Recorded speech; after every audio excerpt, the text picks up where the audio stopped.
Саламатсыздар урматтуу телекөрүүчүлөр, эфирде парламент берүүсү. Алгач бул апта ичиндеги урунттуу окуяларга кыскача токтолсок. Төрага Дастанбек Жумабеков иш сапар менен Жалал Абад облусуна барды. Ушунча аракет кылгандан кийин ошо рейстерди токтотпош үчүн силер тараптан болушунча жеңилдик бериш керек. Жаңы иштеп баштаган 5 кодекс жана 2 мыйзамдын күнгөй тескейи парламентте кызуу талаш жаратты. Кантип коррупция менен күрөшүп атабыз. 13 миллион 600 миң евронун дайын таппасак бүгүнкү күнгө чейин. Жеңил кылмыш жасап, камалган абактагыларга жеңилдик каралууда.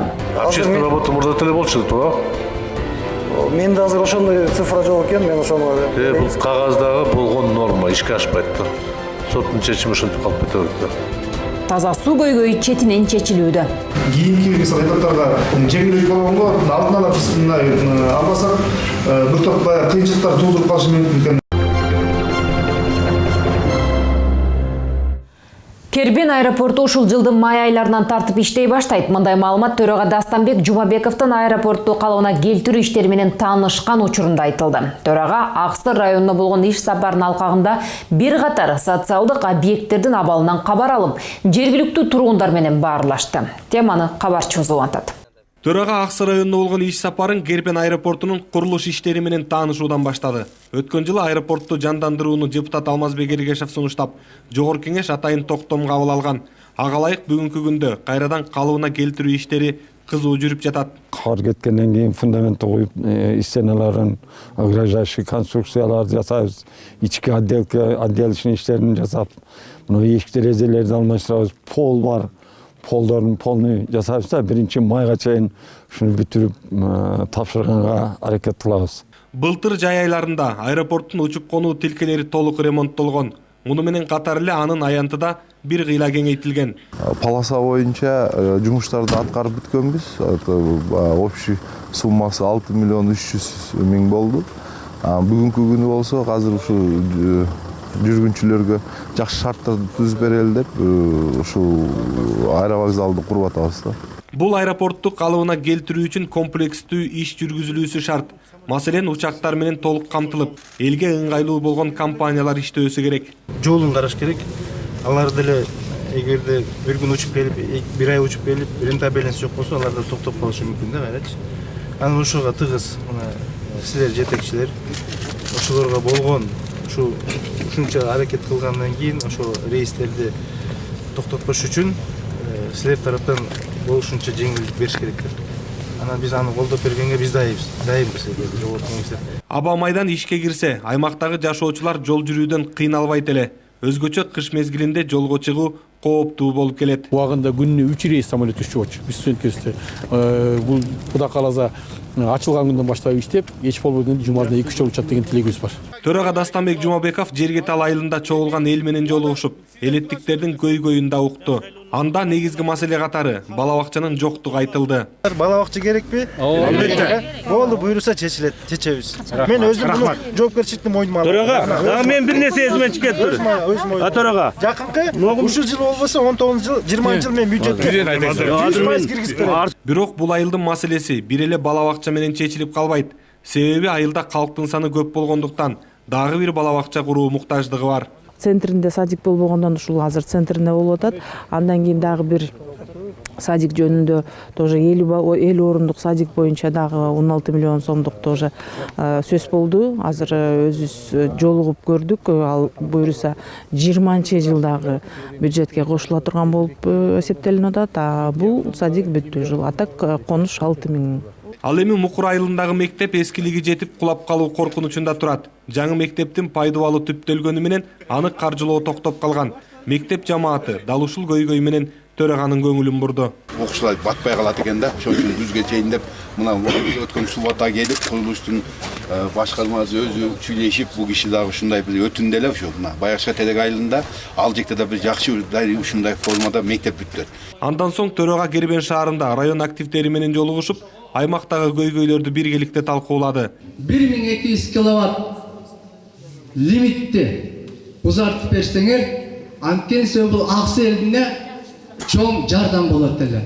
Ушу кайналаны переработка кылып, дүйнөлүк масштабта эталонго туура келе турган, чыгара турган bir fabrikаны мамлекет kurup бербесе, biz Аксели өнүктүргөн, алып чыккан бүт мөмө-чөмөбүздөн бир тыйын пайда көрбөйбүз. Аксы районунда жол маселеси деле жарытылуу эмес.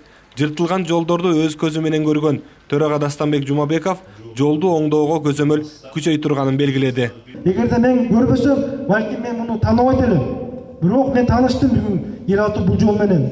Бул жолду жасаш керек экен. Мына артында замминистр отурат. Мына азыр өзүбүзчө чакан жыйын кылганда да ушуну айттым, мойнуна алды.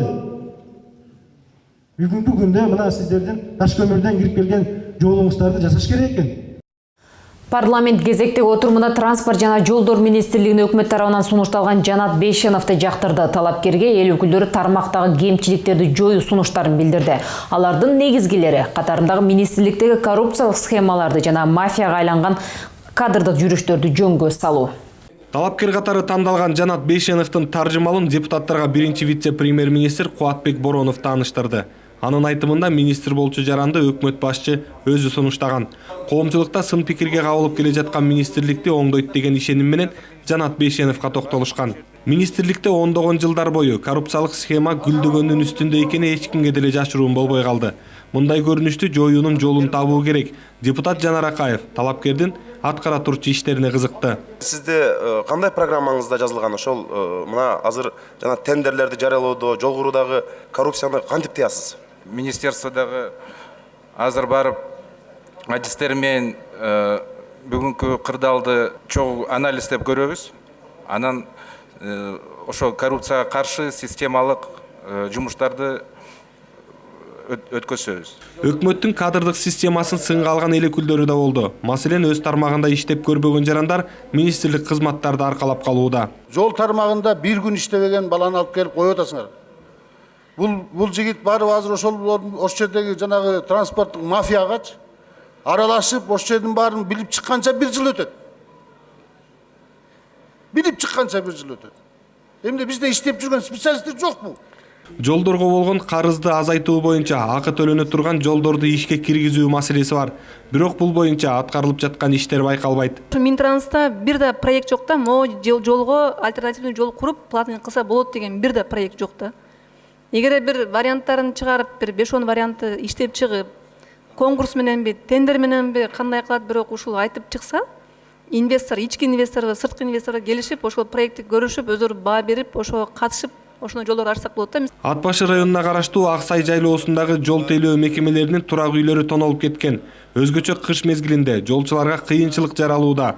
Ал эми район аймактарын бириктирген айрым жолдордун абалы абдан начар экендигин эл өкүлү белгилеп, алыскы аймактарга көңүл бурууга чакырды. Андан ат башы Акмуз ат башы жолун, өзгөрүш ат башы жолуна барып көрсөңүз, а жерге роддомдун кереги жок, келиндер мына ошо жолдон кетип баратып эле төрөп коюшат. Жыйын соңунда министрдик кызмат ордуна жактыруу боюнча Жогорку кеңештин токтом долбоору кабыл алынды.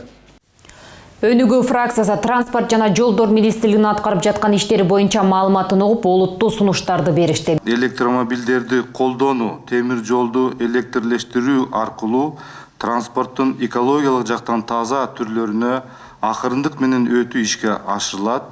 Şu Kırgız Respublikası Önüktürü'nün улуттук стратегиясынан мен выдержкаларды алдым. Мына ошонун негизинде сиздер дагы şu тармакта иштеп аткан адистер катары сиздердин көз карашыңарды биз уккубуз келет. Берилген маалыматка ылайык, министрликтин аткарып жаткан жалпы иштеринин 70% жол тармагына, 20% автомобиль жана темир жол тармагына, калган 10% авиакаттамга багытталып, негизинен 2018-жылга коюлган тапшырмалар толугу менен аткарылган. Ал эми аэронавигация тармагы боюнча Манас аэропортуна транспорттук курьер терминал, жаңы вип-зал куруу, жаңы учактарды сатып алуу, Ош аэропортунун учуп конуу тилкесин 400 метрге узартуу жаатында иштер жүрүп жаткандыгы белгилүү болду.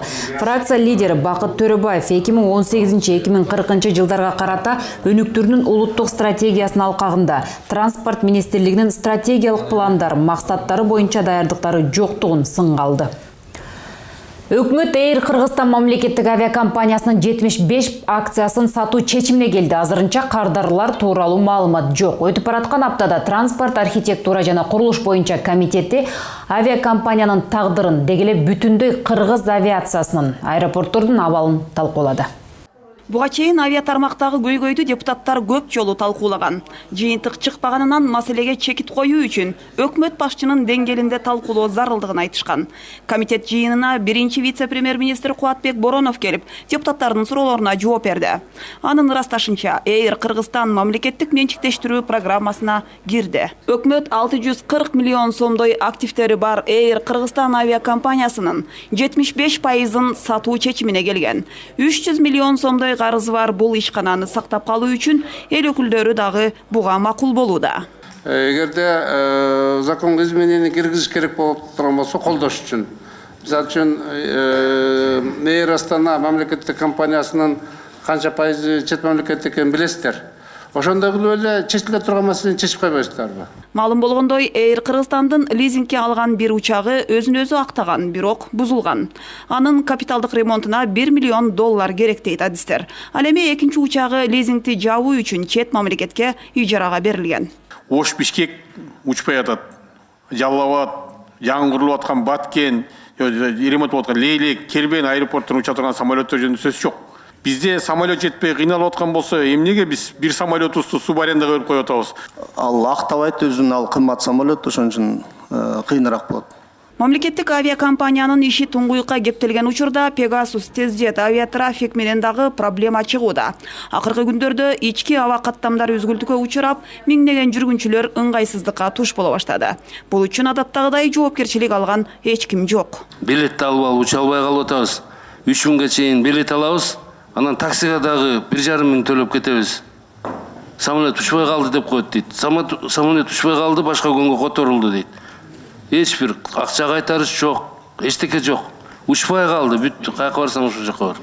Өкмөт өкүлү ички каттамдар үчүн 2 учак сатып алуу пландалып жатканын билдирди. Мындай чоң самолет эмес, ол ички каттамда каттоодо УБТК иштебей турган характеристикасы менен самолеттордон бир экини сөзсүз түрдө коелу деп ойлоп атабыз. Эл өкүлдөрү авиакомпанияны оор абалга жеткирген жетекчилигинин кызмат ордун кароо зарылдыгын белгиледи. Аны менен катар Эйр Кыргызстан авиакомпаниясын өнүктүрүүгө өкмөт субсидия берүүсүн, лизингге учактарды алуу тапшырмасын берди. Буга 2 ай убакыт берилди. 2019 жылдан тарта жаңы 5 кодекс жана 2 мыйзам ишке киргизилди. Жогорку кеңеште жаңы кодекстер жана мыйзамдар боюнча жүргүзүлүп жаткан иштер жөнүндө маалымат угулду. Жыйынга вице-премьер-министрлер Жеңиш Разаков менен Алтынай Өмүрбекова баштаган өкмөт мүчөлөрү келип маалымат беришти. Бул иштерге өкмөт тарабынан акча бөлүнгөн жок. Башкача айтканда бюджеттен бул нерсеге акча бөлүнгөн жок. Сот укуктук реформа жүргүзүү алкагында жаңы ченемдик укук актыларын даярдоо иш-чараларынын биринчи фазасы үчүн 13,5 миллион евро каражат каралган. Анын ичинде 3 миллион евро калкаларды түшүндүрүү үчүн жалпыга маалымдоо каражаттарына жумшалмак. Бирок эл арасында азыркыга чейин жаңы кодекстер менен мыйзамдар жөнүндө толук түшүнүк жок экенин депутат айтты. 3 миллион евроны түшүндүрүү иштерине жумшашыбыз керек экен деп средства массовой информацияга берилиптир. Ким жооп берет бул акчага? Жок, бул акчага айтпадыкпы. Минфин дагы айтты. Биз аркылуу өткөн жок бул акча. Кандай биз ратификация кылып берсек, өкмөт кол койсок, кандай биз тиешебиз жок дейсиңер? Кантип коррупция менен күрөшүп атабыз? 13 миллион 600 миң евронун дайын таппасак бүгүнкү күнгө чейин. Ал эми депутат Курманкул Зулушев сот укуктук реформа жүргүзүү алкагында жаңы ченемдик укук актыларын даярдоо иш-чараларынын биринчи фазасы үчүн каралган каражаттын кайда жана кандай жумшалганын текшерүү керек экенин белгиледи. Улуттук мыйзамдар башка бирөөлөрдүн кызыкчылыгы үчүн эмес, элге кызмат кылышы керек дейт эл өкүлү. Кайсы инструкция боюнча донорлор өздөрү алды, же ошо эл аралык коом өкүлдөрү түз өкүлчүлүктөргө бердиби? Алардан кимдер алды? Жана айтып аткан ол чойгон сумма кайда жоголду? Эгер чындап ушул мамлекетке эффект берсе, биз финансыны текшерели. Себеби эч качан мамлекетти элди эксперимент кылганга биз жооп бербешибиз керек. Чет элдин акчасына же кандайдыр кызыкчылыкты көздөгөн топтун аракети менен. Талаш, кайчы пикирлерди жараткан бул кодекстер менен мыйзамдар парламентте 2 апта талкууга алынды. Жыйынтыгында атайын жогорку кеңештин токтому кабыл алынды. Мындан сырткары дагы кандай тыянакка келди? Кененирээк кесиптешим Ибраим Нуракун уулунун депутат Чыныбай Турсунбеков менен болгон маегинен көрсөңүздөр болот.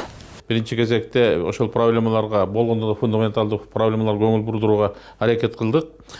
Маселен, Эң башкысы 17-жылдагы конституцияга өзгөрүүгө ылайыкта өзгөртүлө турган кодекстер бар. Анткени мурдараак кабыл алынган. 13-14-төн бери кабыл алынгандары бар дегенде, ошол маселелерге эртерээк даярдык болуп, иштеп кетиш үчүн бир топ беренелери өзгөртүүлөр киргизиш керек мартка чейин деген тапшырма берилди, кечээ өзүңөр көрдүңөр.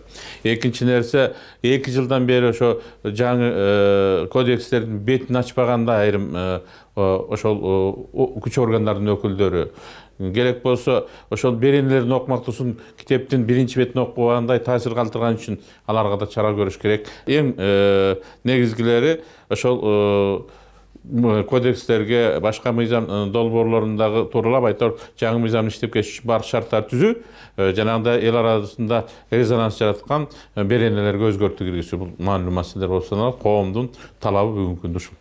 Элдин ичинде мисалы ошол жогорку кеңеш ушул кодекстерди кабыл алып атканда каякты карады эле деген дагы суроолор берилип атат да. Буга эмне дейт элеңиз? 1 жылдан ашык адистерин баары жабылып жүргөн ушул кодекстерге 1 ай караган жогорку кеңештин депутаттарынын жооптуулугунун өзү принципинде туура эмес. Биз адистерге ишенебиз, эксперттерге ишенебиз. Ушу 1 жылда иштеген эксперттер баардык чакырдык, окууларды өткөрдүк, алар менен жүрдүк. Негизги биз принципиалдуу бул кодекстер адамдарга, биздин коомубузга кандай жеңилдиктерди алып келет. Ошол реформанын жүрүшүнө кандай бир салым кошо алат, ошого көңүл бурдук. Ушул маселелерден улам реформалардан артка чегинүү коркунучу барбы? Парламент чоң реформалар башталганын түшүндүбү? Биринчиден, мен артка чегинүү болбойт деп ишенем. Ар бир бул конституция кодекстер жаңы иштеп баштады. Иштеп баштаганда аксап коомдо кандайдыр бир ас-түнүсүн болуп кеткен эч нерсе жок. Жаңы кодексти илип алып иштеп кеткен тергөөчүлөр, тиешелүү ошол сот күч түзүмдөрүнүн өкүлдөрү да бар. Бирок ошол эле мезгилде айтып коюш керек, эски ыңгайлашып алган, ошол эски кодекстердеги өздөрү жадыбалдай жатып алган жылчыктарды пайдаланып коррупциялашкан элементтер дагы ага бул жаңы кодекстерге каршы пикирди жаратууда өздөрүнүн салымдарын кошуп аткан нерселер дагы бар экендиги жөнүндө мына күч түзүмдөрүнүн айрым бир өкүлдөрү, жетекчилери өздөрү да элге жарыя кылып атышат. Буга каршы бир гана жол бар. Мыйзамдарды иштетиш керек. Иштегендеги учураган анча-мынча жанагындай кемчиликтерди биз 1-2 айдын ичинде түзөп бергенге бүгүнкү күндө кечээ ошондой токтом кабыл алынды жогорку кеңеште марткап келгенде. Бирок жаңы кодекстер иштөөнүн өзү коомду ушул сот укуктук тараптан алдыга жылдырат, коомдогу нааразычылыктарды азайтат деген ишеним менен жасалган. Мен ошол ишеним өзүн актайт деп күтүп атам да. Жеңил кылмыш менен камалгандарга шарт түзүү каралууда. Пробация институтунун карамагына өткөндөргө документи жок болсо, өзүнө таандык документ даярдалып, иш менен камсыз болууга сыноо берилет. Эгерде абактан чыккандан кийин мыйзам чегинде тартипти сактай турган болсо. Пробация институтунун жайылтуу маселелери боюнча Кыргыз Республикасынын айрым мыйзам актыларына өзгөртүүлөрдү киргизүү жөнүндө мыйзамдын пробация жөнүндөгү мыйзамга өзгөртүүлөр киргизилүүдө. Кылмышка тартылган жашы жетелектерди иш менен камсыздап, кайрадан укук бузуусун болтурбоо, социалдык тейлөө укугун берүү каралган. Мыйзам долбоорун кабыл алуу пробация жөнүндө Кыргыз Республикасынын мыйзамын ишке ашыруу жана жазыктык укуктук мүнөздөгү чаралар колдонулган адамдардын түзөлүүсү жана кайра социалдашуусу үчүн ылайыктуу шарттарды түзүү зарылдыгы менен шартталган. Пробация институтунун кардарлары соттун чечими чыккандан кийин гана оор эмес кылмыш жасаган өспүрүмдөр, жаза мөөнөтү 5 жылга гана чектелген абакта отурган адамдар жана жазасын өтөп бүтөйүн дегендер боло алат. Биз ушундай пробационный эмелерге акча коротуштун ордуна азыркы күндө мынакей МВД жана башка следственный эмелерде сфабрикованный ушу иштерди кылмыш иштерин ачтат да. Мисалы үчүн мынакей бир эле мисал келтирсем, Роза Маманова сыяктуу ушундай жарандарыбыз абдан көп да. Бул жакта МВД жок экен, бирок оюмду айтып коеюн. Андан көрө бул жакта ушул коррупциянын ушундай жолдорун жок кылса мамлекет, андан көрө ушул пробациянын эле кереги жок болчу деп ойлойм да. Негизи абактан чыккандар эч кандай документи жок болгондуктан ишке алынбай, бош жүрүп кайра камалып кеткен учурлар арбын. Эми аларга мүмкүнчүлүк берилүүдө. Социалдык жатакана менен дагы камсыздалмакчы. Айтыңызчы, жумушсуз пробация кардарларына жумуш таап бериш керек деп жазылган. Кимге жумуштап беребиз? Жөнөкөй жарандаргабы же пробация кардарларынабы? Биздин мекемелерде 6 техникалык училище бар да. Ошол жерге биз рынокто керектелүүчү кесиптерге үйрөтүп атабыз. Азыр деле ошо электрик, строитель, компьютер баягы технологиялар боюнча. Ошо андан тышкары швеялар бар. Коомдук ишке жиберилсин деген чечим бар. Бирок канча киши коомдук ишке тартылган? Общественный работа мурда деле болчу, туура? Менде азыр ошондой цифра жок экен, мен ошону Бул кагаздагы болгон норма ишке ашпайт да. Соттун чечими ошентип калып кете берет да. Учурда 10 миңге жакын соттолгондор күчөтүлгөн режимде камакта. Алардын 5 миңге жакыны пробация институтунун кардары болушу мүмкүн. На 8-летний период в проекте бюджета денежные средства прописаны, поэтому к представителю ГСИН прошу точно давать информацию. Белгилей кетсек, жогорудагы долбоор өнүккөн мамлекеттерде практика жүзүндө иштеп келет. Ал жакта кылмышка тартылып, бирок кийин иш менен камсыз болгондон кийин ийгиликке жеткендер дагы жок эмес.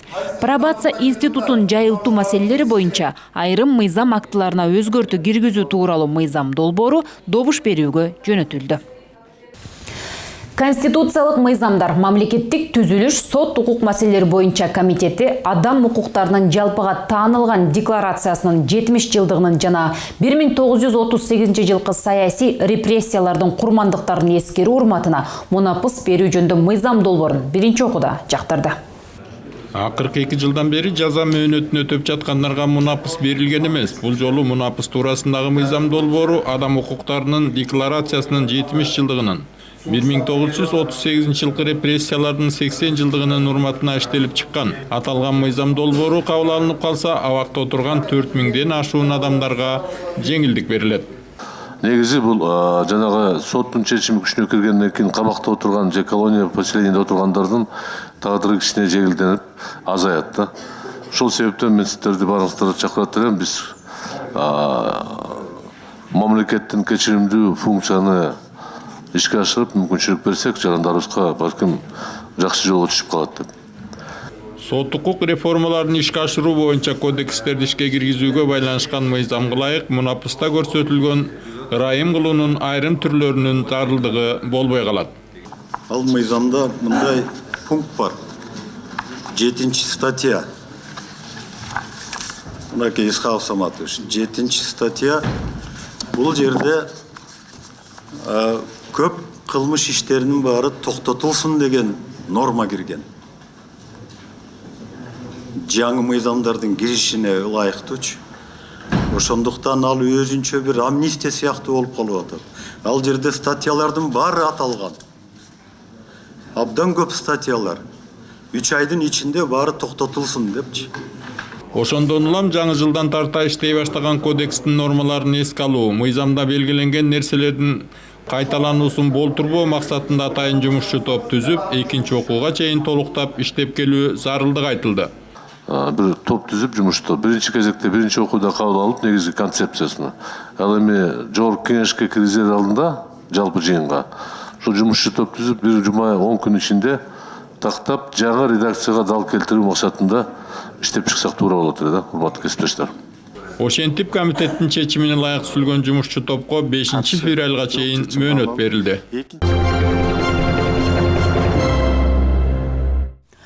27 жыл ичинде Кыргызстан башка өлкөлөр менен 400дөн ашуун эл аралык макулдашууларды жүргүзүп, анын алкагында келишимге ылайык 10 миллиардка жакын кредит жана грант алган. Келишимдердин көпчүлүгү чет тилдеринде гана жүргүзүлгөндүктөн түшүнбөй эле кол коюлар болуп, бир топ кемчиликтер келип чыккан.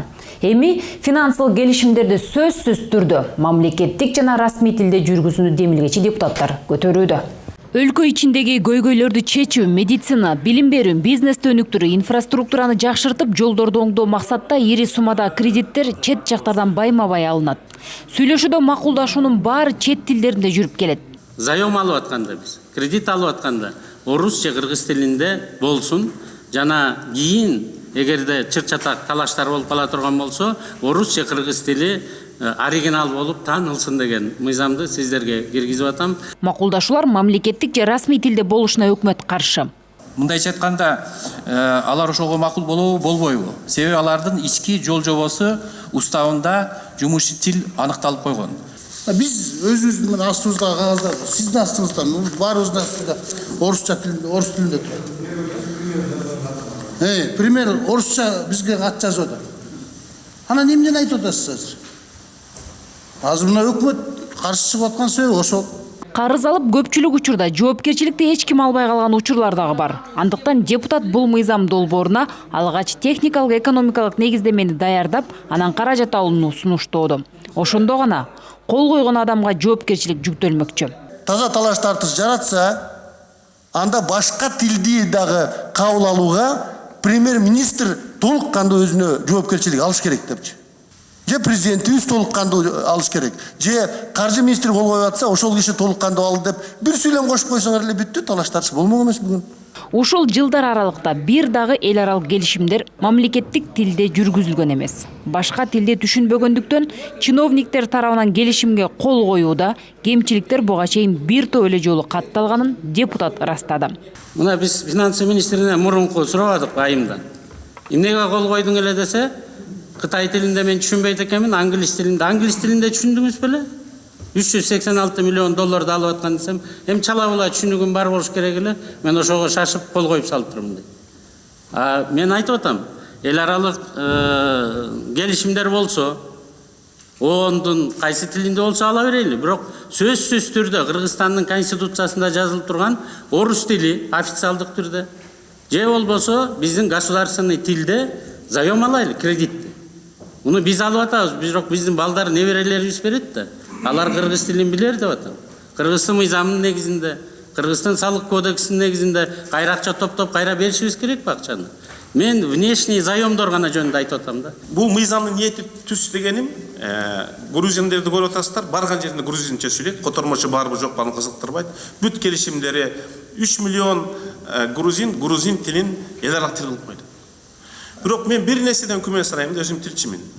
Кыргыз тилин, финансы тилин, анан эл аралык арбитражды бирдей билген бир аттестат бергиле Кыргызстан. Баарыбыз кыргыз тил деп көбүз, бирок бүт келишимди орусча окуп атпайбызбы? Түшүнбөйсүң. Талкуудан соң тармактык комитет эл аралык келишимдер жөнүндө мыйзамына өзгөртүү киргизүү тууралуу мыйзам долбоорун биринчи окууда колдоп берди. Өкмөттүн ипотекалык турак жай программасы көңүл жылытарлык, бирок мугалимдер менен дарыгерлердин айлык акысы ага туура келбейт. Турак жай салуу үчүн жер тилкелери талашты. Кээ бир аймактарда бир дагы жолу маданият үйү курулган эмес. Ушул өңдүү көйгөйлөр аркыл маселелер саатында көтөрүлдү.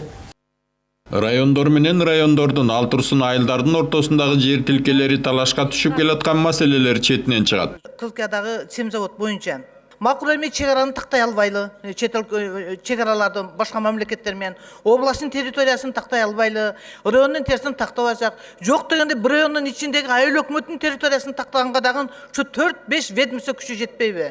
Өкмөттүн ипотека жолу аркылуу турак жай менен камсыз кылуу программасы жакшы.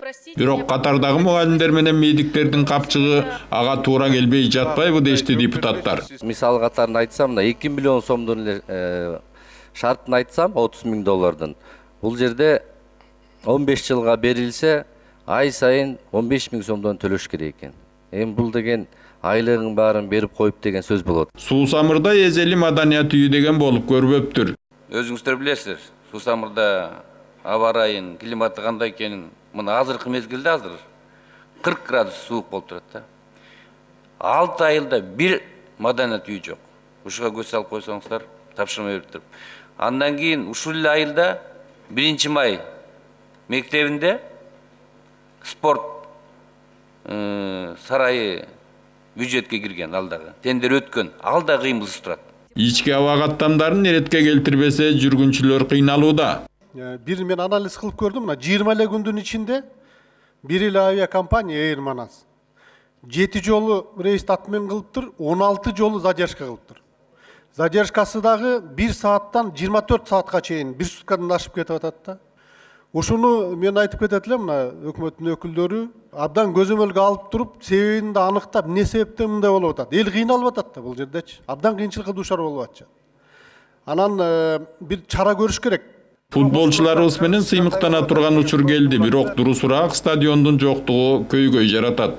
Ушул инициативаны, ушул көтөрүлүп аткан демилгелерди Ашырбек Модунович, бүгүнкү күнү өкмөт мындайынча айтканда курал катары колдонуп, сөзсүз түрдө эртерээк баштап, бул жаска чейин жерин бөлүп, мэрия кайтасыңарбы же өкмөттүн токтому менен чыгартып өлтүртөсүңөрбү, жерин бөлүп, ушул ишти эртерээк башташыбыз керек. Биз бүгүнкү күнү көтөрүлгөн, ушул деңгээлге көтөрүлгөн футболчуларды колдообузду ушу менен билгисели.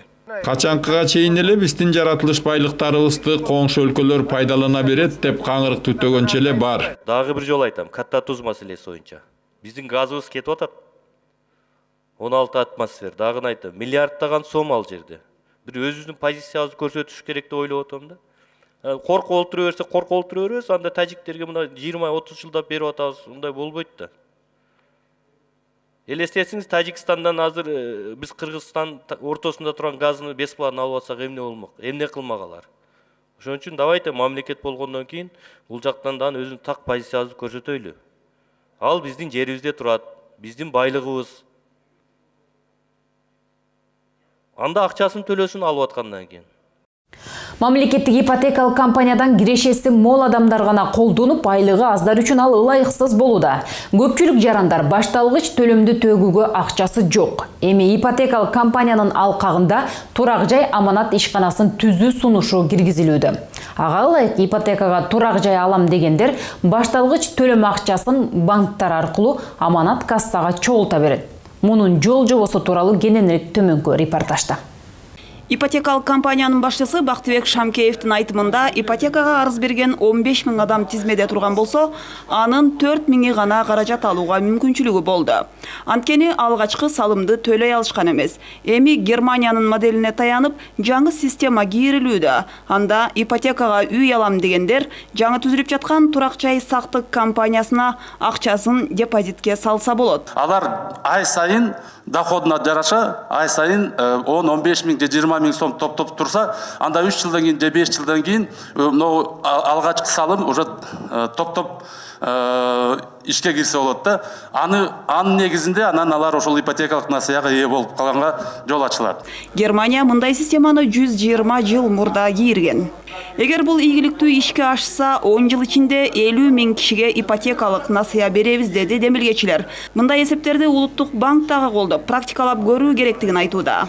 Эл өкүлдөрү мамлекеттик ипотекадан көпчүлүк колдоно албай жатканынын башка себептерин айтты. Эми КИК өзү үй курду, туурабы? Өзүңүздөр курдуңуздар. Эки үйдү мына 3-чү багыты боюнча биз пилоттук негизинде курдук. Бирөөнүн нарында, бирөөнүн Туңгучта, Бишкекте. Туңгучтагы үйдү канча квадрат метрин канчадан бердиңиздер?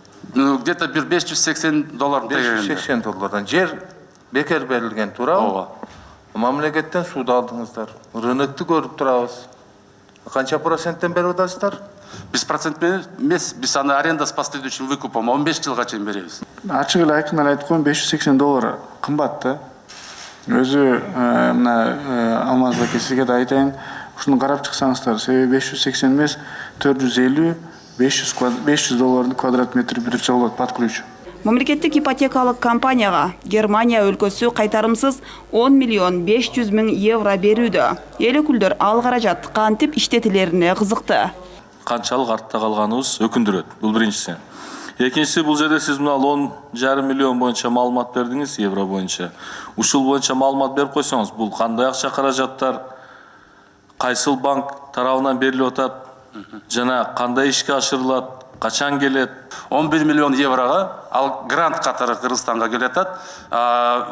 Финансы министрлиги бизге капитал катары ушул акчаны берип баштайт. Жыйынтыгында комитет турак жай аманат ишканасын түзүү демилгесин жактырды. Ага байланыштуу күрөө жөнүндө жана лицензиялык уруксат берүү тутуму жөнүндө мыйзамдарга өзгөртүү кийирүүнү комитет колдоду.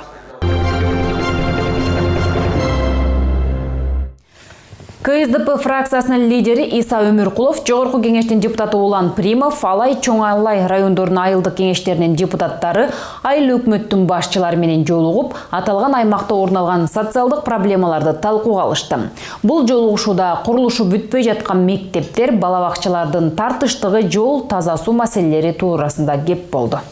Борбордон алыс жайгашкан Алай Чоң-Алай райондорунда мектеп, бала бакча, таза суу менен камсыз болуу негизги көйгөй экени жолугушуунун жүрүшүнөн улам белгилүү болду. Тараоткоргон айылын жээкте өткөн суу да чоң көйгөй жаратууда. 400 метр ашуун дамба курулуш керек болгон. Мына 2017-де ушу министр, урматтуу министр өзү дагы барып жеринде көрдү эле. Ушул 2018-жылы планга кирбей калып, ушул 2019-жылга ушу планга киргизип ушу дамбанын курулушун улантып берүү боюнча өтүнүч бар.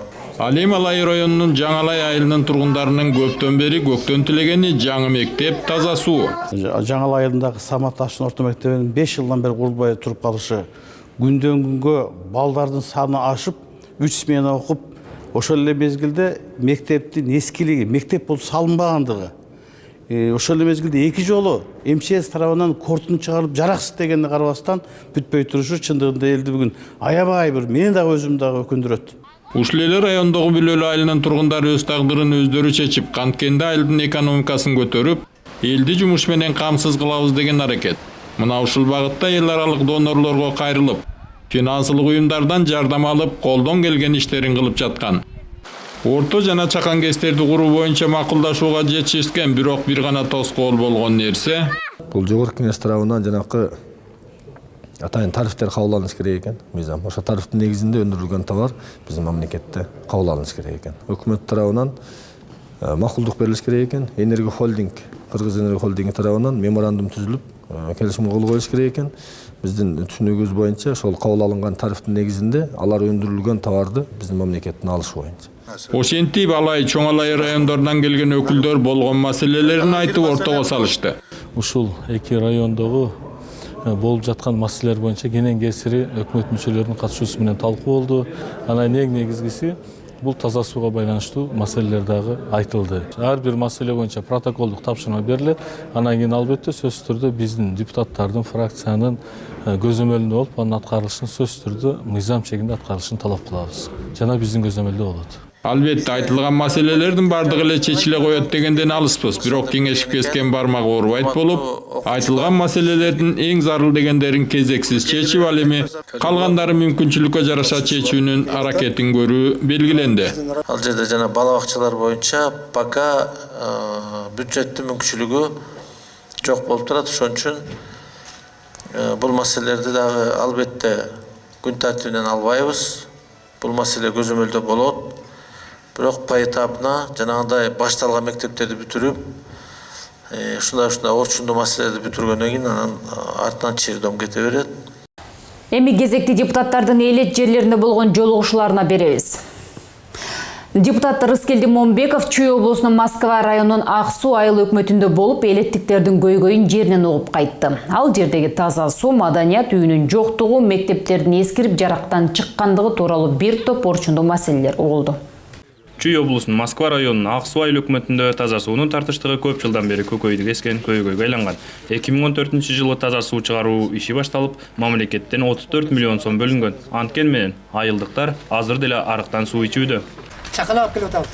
Эң ким айтпады деп башынан келип, айылдын башында токтоп калды. Биз депутат катары ошол аракет кылып коштуруп берсеңиз бизге. Жыйындын жүрүшүндө айылды таза суу менен камсыздоонун биринчи этабы аягына чыгып, суу түтүкчөлөрү айылдын башына чейин тартылып келингени белгилүү болду. Ошол убактагы айыл өкмөт жетекчилиги айылдын ичине кетчү суу түтүкчөлөрүн жергиликтүү бийлик өзү тартып алаарын айткан менен иш аткарылбай жарым жолдо калган. Ал жерден баштап тартып кетиш биздин ишибиз. Мына могул жерде 18 километр биздин турбабыз турат деп биз турбаны да көрсөттүк. Андан ары биз өзү тартып кетебиз. Сиздер ушул жерге чейин алып келип бергиле. Ак Суу айыл өкмөтүндө турак жай куруучу жердин тартыштыгынан улам жаш үй бүлөлөр турак үй кура албай, борборду көздөй агылгандар арбын. Кайрылбаган жердин баарына кайрылганбыз.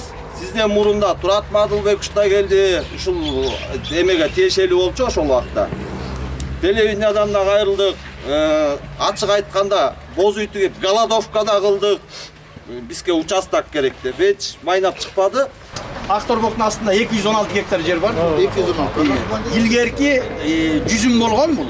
Жүзүмдүн ордуда азыр жайытка которулган. Өкмөттүн токтому бар. Трансформация болуп кеткен. Айыл өкмөт ошол жерге силер кем план кылгыла. Акимдин токтому менен жилищнемеге трансформация кылабыз. Акимдин токтому менен жетет. Өкмөт токтому кереги жок.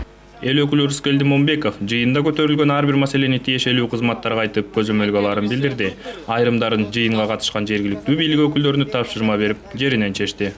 Жергиликтүү бийлик жергиликтүү элге жеткиликтүү маалымат берип турса мындай нерсе чыкпаган эмес.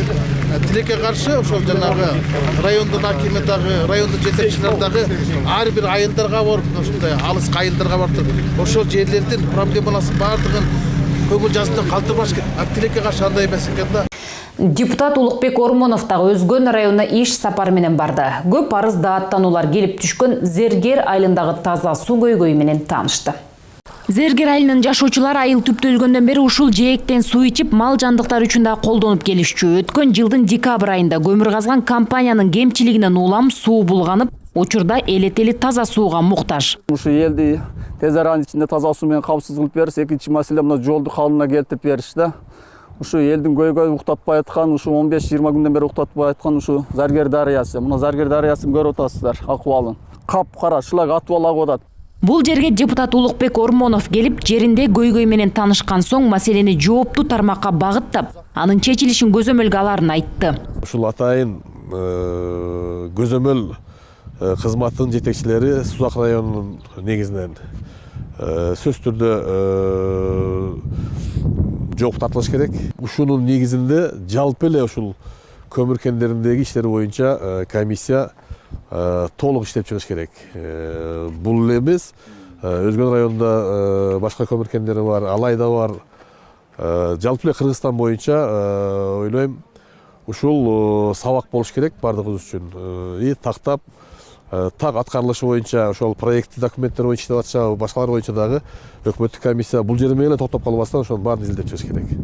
Буга чейин окуя катталары менен депутат Аида Касымалиева дагы барган. Ал атайын комиссия түзүү менен элге таза суу жеткирилгенге чейин ишкана жергиликтүүлөргө суу ташып берүү маселесин койгон. Учурда алар бир четинен чечилип жатыптыр. Тургундардын суроосу боюнча, суроо талабы боюнча бизден булакта суу булганга байланыштуу булактан суу чыгып берели айылга деп. Ошонун үстүнө иштеп атабыз. Буюрса суу маселеси бияга чечиле турган болуп калды. Эртең бүрсүгүнөн тартып ушу түтүкчөсүн салабыз. Ал эми тиги тоодогу маселе боюнча азыр деле иштеп атабыз. Ал эми депутат Улукбек Ормоновго айыл тургундары таза суудан сырткары социалдык объекттердин курулушун тездетип, жол көйгөйүн чечип берүүнү суранышты. Эл өкүлү айтылган маселенин баары өз көзөмөлүнө алынарын белгиледи. Эл өкүлү Таалайбек Масабиров Чүй облусунун Сокулук районунда болуп, жергиликтүү тургундар менен жолугушту. Жергиликтүүлөр мектепте спорт залдын жоктугу, сугат суунун тартыштыгы алар үчүн орчундуу көйгөй экенин айтышты. Жогорку кеңештин депутаты Таалайбек Масабиров Сокулук районунун Кызыл Туу айылынын тургундары менен болгон жолугушуусунда бир топ көйгөйлөр көтөрүлүп, эл өкүлү ар бир маселени көзөмөлгө аларын билдирди. Алсак, айылдагы Саадаш Абдылдаева орто мектебинде спорт залдын жоктугу, сугат суу келчи каналы жарактан чыккандыктан айдоо жерлер кайракка айланганы маалымдалды. Канал боюнча бизде мына Кызыл Туу айылы каналга тиешелүү 3000 гектар жер бар. Ошол жерлерге эски атык нормалар талкаланып, суу жетпей кайрак жер болуп калды бизге. Байрамтоновка, Красный Заря, Ак Өрдө, Ак Ордо, Арча Бешик, бүт мына алар жазуу сыяктуу бүт иччи суу. Азыр алар баары суу ичилбей калган. Суу гене бери ташкындап жатат, а бизге суу жетпей жатат. Өткөн жылы Саадаш Абдылдаева орто мектебинин чатырын, терезелерин, полун жаңылап, оңдоп түзөөдөн өткөрүү үчүн казынадан акча бөлүнгөн. Мектепте 966 окуучу билим тарбия алууда, 50 мугалим эмгектенип берди. Ошол былтыр 2018 жылы аймактарда өнүктүрүү жылы болуп жарыяланбады эле. Ошондо тиги эме жазганбыз, проект жазганбыз. Азыр биринчи этажын линолеум жаңы төшөп, жана паянын чатыры жаап алдык. Рахмат чоң. Депутат Таалайбек Масабиров азыркы учурда көмүркана катары колдонулуп жаткан мектептин эски спорт залын оңдоодон өткөрүү үчүн казынадан акча каражатын бөлдүрүүнү көзөмөлгө аларын билдирди. Мурунку жана спорт аянтчасы атайын имараты ичинде ремонту жок экен. Азыр 1.900.000 акча каражы боюнча сметасы бар экен. Эми Кудай буйрса өкмөткө сунуштап, бул ишке ашат деген чоң үмүт бар. Ал эми Чүй облусунун Панфилов райондагы Курама айыл өкмөтүндө таза суу чыгаруу долбоорунун жыйынтыктоочу этабы талкууланды. Белгилей кетсек, эл өкүлү Бактыбек Райымкулов аталган долбоор башталгандан бери көзөмөлгө алып, айыл тургундарын таза суу менен камсыз кылуунун камын көрүп келүүдө.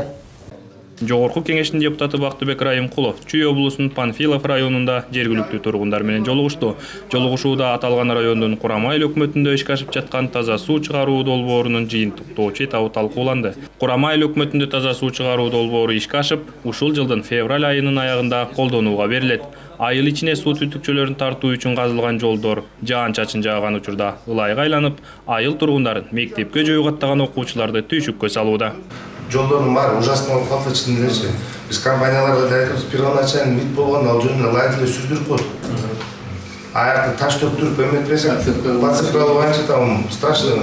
Боюнча ушул курулуш жумуштары боюнча бүт жерде жазылуу, первоначальный вид деп эле жазылуу. Мисалы ал жерде асфальт болсо, улар асфальтты бузуп трубаларды өткөрсө, асфальтты кайра төшөш керек.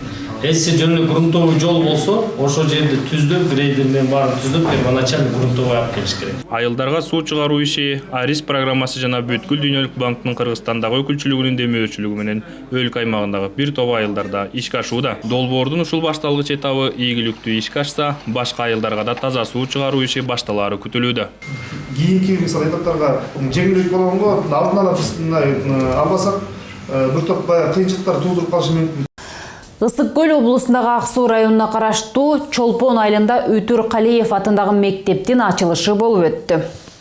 Аземге бир катар өкмөт өкүлдөрү жана жогорку кеңештин депутаттары катышып куттуктоо сөздөрүн айтышты. Үтүр Калиев атындагы мектептин мурдагы имараты өткөн кылымдын 60-жылдары салынып, эскилиги жеткендигине байланыштуу жаңыртууга муктаж болгон. Эми минтип айылдык мугалимдер жана окуучулар жаңы имаратка ээ болуп отурушат. Ачылышта сөз сүйлөгөн эл өкүлү Максат Сабиров төраганын атынан жогорку кеңештин ардак грамоталарын жана белектерин тапшырып, мектеп жааматына ийгилик каалады. Сабырдуулук кылсак көрсө баары болот экен. Эми акырындан жол 1 километрден болсо да жылып келатат. Дагы бир 2-3 жыл чыдай турсаңар Чолпон айылына чейин келип калат деп ойлойм. Рахмат сизге. Улуу жазуучу Чыңгыз Айтматовдун 90 жылдыгына арналган иш-чаранын алкагында депутат Канатбек Исаев Чүй облусунун Соклук районуна караштуу Новопавловка мектебинин окуучуларына Алып Калемгердин китептерин тапшырды.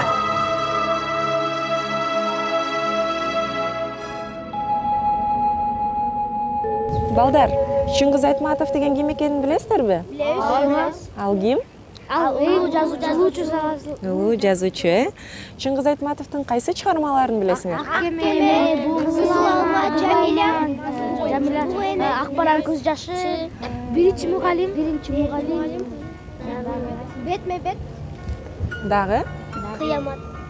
Кыямат чыгармасы. Улуу жазуучубуз Чыңгыз Төрөкулович Айтматовдун 90 жылдык мааракеси менен эсте калган жылдагы жыйынтыкталды. Жыл узап кетсе дагы эл өкүлдөрү анын китептерин жаштар арасында жайылтып, жаштарыбызга руханий байлык тартуулоону улантууда. Кыргыздын залкар жазуучусу Чыңгыз Төрөкулович Айтматовдун 90 жылдыгына арналган бир иш-чара даярдаган экенсиңер. Биз өтө толкундоо менен карап, абдан жакшы жогорку деңгээлде балдарыбыз, кыздарыбыз ушул номерлерин даярдаган экен. Чындап эле биз мындай кайдыгер карай алган жокпуз. Дагы бир жолу ошол биздин жазуучубуздун Чыңгыз атабыздын чыгармаларын мындай көп жыл мурун окусак дагы астыбыздан бир ой жүгүртүп кеттик да. Чындап эле Чыңгыз Төрөкуловичтун феноменин эми көп айтылат. Дүйнө жүзүндө кыргыз үчүн эмес, дүйнө жүзүндө эң алдыңкы залкар жазуучулар деп айтсак, жазуучу деп айтсак жаңылышпайбыз. Анткени басылып чыккан китебинин нускасынан да билинип турат да, 100 миллиондон ашык нуска менен чыккан экен. 150 мамлекетте басылып чыгып, чыгармалары 176 тилде которулгандыгы эле бул өзү биз өзүбүз мактагандык эмес, бул чоң көрсөткүч.